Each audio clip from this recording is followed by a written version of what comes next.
Les 5 choses qui m'ont choqué quand je suis arrivé à Lisbonne. Aujourd'hui, on va parler des choses les plus étonnantes que j'ai vues quand je suis arrivé dans la capitale portugaise il y a maintenant 11 ans. Donc, au cas où tu ne me connais pas, hein, je m'appelle Quentin. Je suis expatrié à Lisbonne depuis 2015 et je suis le fondateur de la communauté Lisbonne Social Coffee. J'organise des rencontres sociales toutes les semaines. D'ailleurs, hier, on a eu une rencontre très sympa. On a eu un meeting très sympa dans un bar et on a aussi bien joué au billard avec tous les membres du groupe. C'était vraiment très sympa. Je mets le lien de la page Instagram dans la description de la vidéo si tu souhaites venir nous voir prochainement. Donc aujourd'hui, j'ai noté les choses qui sont les plus étonnantes à Lisbonne et surtout quand on vient d'arriver. C'est vrai qu'aujourd'hui, depuis 11 ans, moi, je me suis habitué en fait à toutes ces choses-là. Donc pour moi, ça fait partie du quotidien, hein. Je pense même qu'il y a plus de choses aujourd'hui qui m'étonneraient en France qu'au Portugal. Pourquoi? Car je me sens presque. Enfin, est-ce que je me sens portugais? Je ne sais pas si je me sens portugais. En tout cas, je suis vraiment intégré ici à Lisbonne. J'ai vraiment créé ma zone de confort.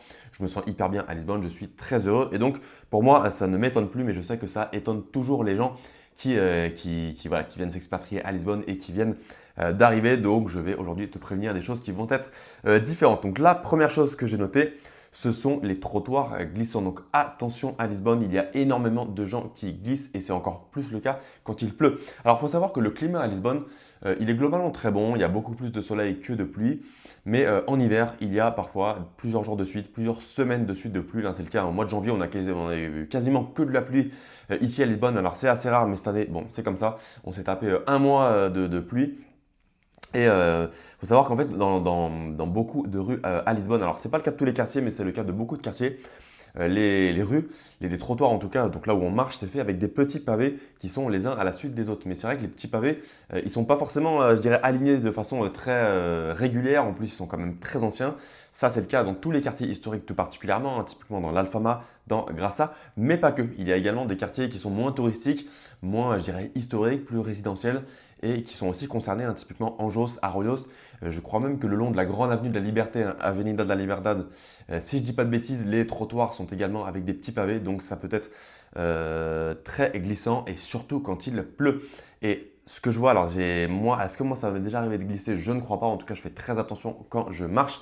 Par contre, j'ai déjà vu énormément de gens glisser, tomber et ça, il faut faire très attention. C'est encore plus le cas des gens voilà, qui sont en trottinette. Il y a beaucoup de gens qui utilisent des trottinettes et qui ne restent pas sur la route principale, qui sont parfois sur les trottoirs. Il y a énormément de chutes, hein. Moi, j'ai une amie, il y a 2 ou 3 ans de ça, qui a chuté un jour de pluie justement sur un trottoir en trottinette. Elle a perdu connaissance, elle s'est cassé une dent et elle a été embarquée par l'ambulance, par les urgences, parce que forcément elle avait perdu connaissance. Donc attention, chose très dangereuse, même pour marcher, hein. Ayez des bonnes baskets lorsque vous marchez dans les rues à Lisbonne. Faites très attention quand il pleut, hein. C'est ce qu'on appelle la calçada portuguesa. Donc voilà, c'est comme ça fait partie du charme de Lisbonne. C'est pas toujours le plus pratique pour marcher, mais c'est une information qui est importante à connaître. Alors dans les quartiers les plus modernes, on ne les retrouve pas forcément, hein. Typiquement le quartier de Saldania, qui fait partie, on va dire, du centre au sens large. Là, on est sur des bâtiments plus modernes, des rues plus modernes. Donc ça va mieux. Si vous allez au nord de la ville, donc vers l'Expo, typiquement Orient, Parc des Nations, là, pareil, on est sur des quartiers plus modernes avec des grands centres commerciaux, donc ce n'est pas forcément le cas. Maintenant, si vous vous baladez dans le centre, si vous vous baladez le long du fleuve Tejo, dans les quartiers historiques également, je l'ai dit, hein, grâce à Alfama, dans le quartier plus moderne du centre, même s'il n'est pas forcément si moderne, donc typiquement Shadow, vous avez également énormément de pavés lorsque vous vous baladez. Et en plus, c'est d'autant plus, je dirais, tricky, ça peut être un piège car il y a beaucoup de montées et de descentes dans le centre de Lisbonne. D'accord? Donc si vous combinez, si vous conjuguez les montées et les descentes et les petits pavés dans la rue, eh bien attention aux glissades. Ça fait partie du charme de Lisbonne, mais c'est un petit peu dangereux. Donc ça, je préférais vous prévenir.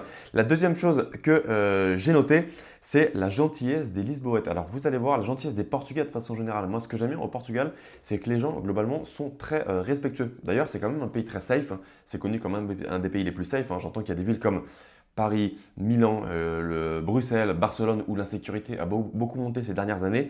Alors, je ne connais pas les chiffres à Lisbonne. La ville est plus dynamique, il y a plus de mouvements à Lisbonne, ça c'est vrai. Mais globalement, c'est une ville très safe. Et ça, je pense que ça vient du fait que les locaux sont globalement très respectueux.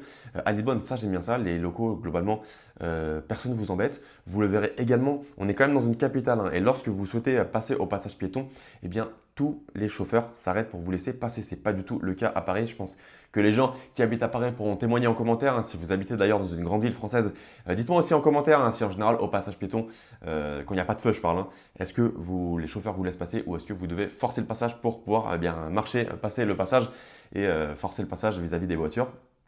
Je ne sais pas comment c'est aujourd'hui en France, en tout cas ici, les chauffeurs vous laissent passer, donc il y a quand même beaucoup de respect entre les gens. Les gens sont gentils, les gens globalement sont polis et pour moi c'est une grande force de la culture portugaise, c'est une grande force de la culture notamment ici à Lisbonne puisqu'on est dans la capitale.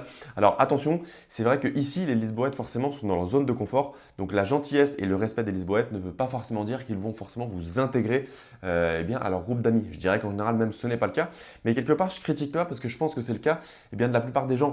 Moi, j'ai habité quelques mois à Madrid. Moi, j'ai remarqué les Espagnols, surtout les Espagnols de Madrid, en général, ils restent entre eux. Et ça ne veut pas dire qu'ils sont méchants, c'est juste que voilà, ils restent entre eux, ils ont leur groupe d'amis, ils ont leurs proches. Et si vous souhaitez intégrer ces groupes-là, eh bien, cela peut être très compliqué. Et pourquoi je ne critique pas du tout? Parce que moi, à l'époque, quand j'étais à Paris, donc jusqu'à mes 22-23 ans, j'avais mon cercle d'amis et je me rends compte aujourd'hui, à l'époque, que j'avais jamais voyagé, j'avais pas eu d'expérience d'expatriation, j'avais pas, je dirais, l'esprit ouvert que les expatriés ont aujourd'hui. Eh bien, je restais tout simplement avec mes proches, avec mes amis et je ne faisais pas l'effort d'aller vers les autres, je ne faisais pas l'effort d'aller rencontrer de nouvelles personnes et je faisais encore moins l'effort d'intégrer des personnes je dirais extérieures ou des personnes étrangères à mon groupe d'amis à Paris. Donc, je pense que c'est quelque chose de naturel, surtout pour les gens qui, un, sont dans leur zone de confort et deux, n'ont jamais vécu d'expérience d'expatriation, car je pense que l'expatriation, ça vous fait comprendre qu'il est toujours très important d'aller vers les autres, ça vous fait comprendre qu'il est toujours très important de respecter les autres, d'être tolérant, et voilà. Pour les gens qui sont dans leur ville natale et qui n'ont pas eu d'expérience d'expatriation, je comprends pourquoi ils ont cette vision. Et moi, je l'avais à l'époque où j'étais à Paris, donc je pense que quelque part, c'est normal. En tout cas, toujours est-il que les Lisboètes sont très gentils, sont respectueux. Et c'est ça qui en fait une ville où il y a beaucoup de respect, où il y a beaucoup de tolérance. Et notamment, j'ai toujours l'exemple de des passages piétons où vous pouvez traverser, même quand il y a beaucoup de trafic. Ça fait partie de la mentalité des gens et ça, c'est une grande force. À Lisbonne, deuxième chose, donc troisième chose maintenant, le prix de l'immobilier. Attention, on dit souvent que le coût de la vie à Lisbonne est beaucoup moins cher qu'en France. Et oui, c'est vrai pour beaucoup de choses. Maintenant, l'immobilier, il est cher. Le coût que vous souhaitiez acheter, que vous souhaitiez louer des appartements, des maisons à Lisbonne. Attention, le prix de l'immobilier a explosé ces 10 dernières années. Il y a des études qui montrent que le prix de l'immobilier aujourd'hui dans les bons quartiers de Lisbonne, il est proche du prix de l'immobilier à Paris ou à Londres. Alors dans la pratique, à l'euro près, je ne sais pas si c'est vrai. Toujours est-il que ce qui est vrai, c'est que c'est devenu très cher par rapport aux salaires locaux. C'est complètement déconnecté. Le prix d'une chambre dans un bon quartier de Lisbonne, c'est facilement 500 euros, 600 euros, alors que le salaire minimum, il vient tout juste de dépasser les 900 euros. Et là, je parle bien d'une chambre. Pour louer un appartement, que ce soit un studio ou un appartement avec une chambre, dans le centre, c'est très largement 1000 euros, 1100 euros, 1200 euros. Ça dépend évidemment du quartier, si l'appartement est moderne, si l'appartement est ancien. Mais vous voyez que pour habiter seul, eh bien, rien que le prix du loyer sera supérieur au salaire minimum. Donc vous comprenez que l'immobilier est quand même très cher. Alors si vous avez un business en ligne qui fonctionne bien, que vous venez habiter ici, si vous avez une activité de freelance et que vous venez habiter ici et que vous gagnez bien votre vie, là vous aurez une bonne vie. Vous aurez une vie, en tout cas un bon confort de vie, une bonne qualité de vie. Maintenant, si vous avez un salaire local, autour de 1000 euros, 1100 euros, 1200 euros, attendez-vous à avoir des galères vis-à-vis de l'immobilier. Vous pouvez tout à fait vivre dans une chambre, mais voilà, il faut faire des recherches. Le meilleur site pour trouver des logements, c'est Idealista, en sachant que pour trouver les bonnes affaires, il faut passer par le bouche à oreille.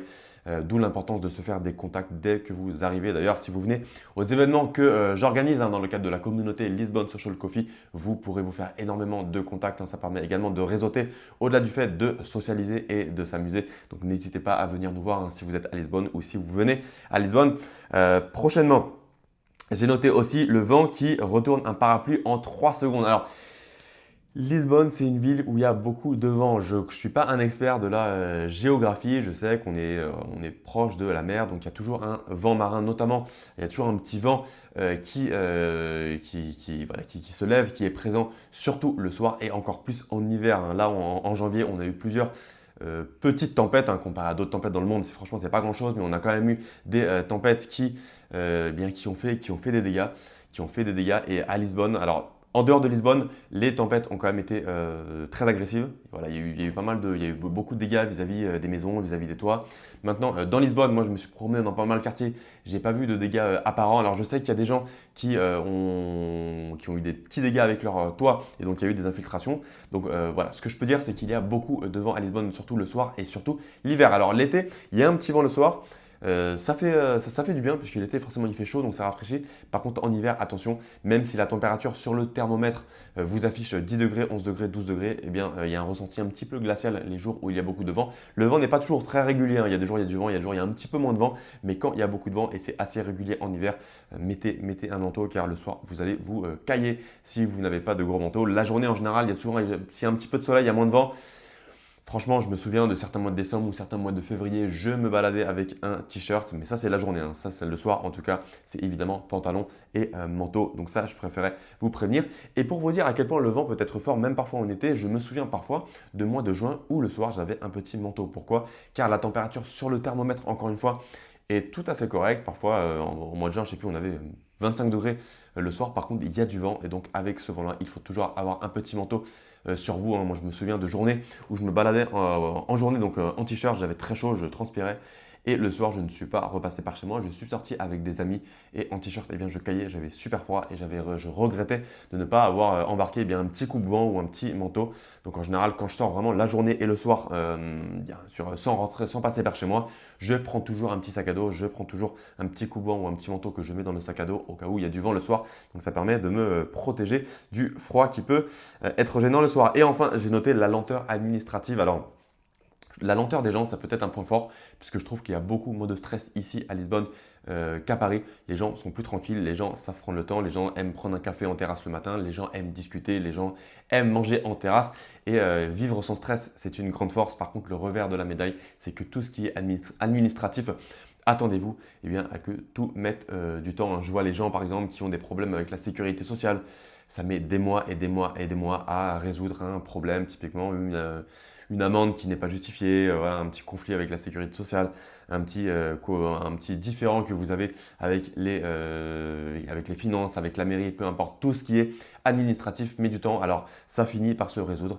Tout finit par se résoudre, donc pas de panique, mais tout met du temps. Également, lorsque vous avez besoin d'autorisation, lorsque vous avez besoin de licence. Voilà, j'ai des collègues qui sont entrepreneurs et qui ont besoin d'autorisation pour leur activité. Tout met du temps, ce sont des process qui mettent des mois et des mois, voire des années et des années. J'avais également un collègue qui avait un bâtiment et qui souhaitait ouvrir un hôtel. Il m'a dit que le process était ouvert depuis des années, mais tout met du temps. Donc tout finit par se résoudre, mais attendez-vous à ne pas résoudre tous ces problèmes en quelques jours, comme ce sera le cas dans d'autres pays. Mais comme je dis, quelque part, la lenteur, ça fait partie de la culture et c'est aussi une force puisque ça fait partie de la mentalité.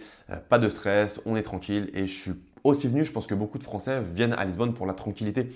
Je connais énormément d'expatriés ici, je rencontre beaucoup d'expatriés qui sont très stressés dans leur pays et qui viennent au Portugal et qui adorent la culture. Pourquoi? Car ils se sentent beaucoup plus détendus. Aujourd'hui, je me sens très détendu alors que j'étais quand même très stressé à l'époque où j'habitais à Paris et je pense que le Portugal a beaucoup contribué à cette amélioration de mon mindset, d'être plus tranquille, de savoir prendre le temps, de savoir être tranquille au quotidien. Donc je dois remercier Lisbonne et le Portugal de façon générale pour ça. C'est une des raisons pour lesquelles je suis d'ailleurs très heureux à Lisbonne. Ça fait 11 ans que je suis ici et je ne suis pas prêt de partir. Je compte rester ici encore des années et des années. Donc voilà pour les 5 choses qui m'ont vraiment choqué quand je suis arrivé à Lisbonne. Aujourd'hui, ça ne m'étonne plus, hein. Je ne me pose plus de questions vu que je me suis habitué. Mais si vous souhaitez vivre à Lisbonne, je préfère vous prévenir. Voilà, dites-moi en commentaire, hein, si vous habitez à Lisbonne, si vous avez déjà habité à Lisbonne dans le passé. Qu'est-ce qui vous a choqué? Qu'est-ce qui vous a surpris lorsque vous êtes venu ici dans la capitale portugaise? La chaîne est nouvelle, n'hésitez pas à vous abonner hein, si vous souhaitez recevoir plus de conseils sur la vie à Lisbonne. Le petit pouce bleu, comme toujours, ça m'aide au référencement, ça fait toujours super plaisir et je vous dis à très bientôt. Salut!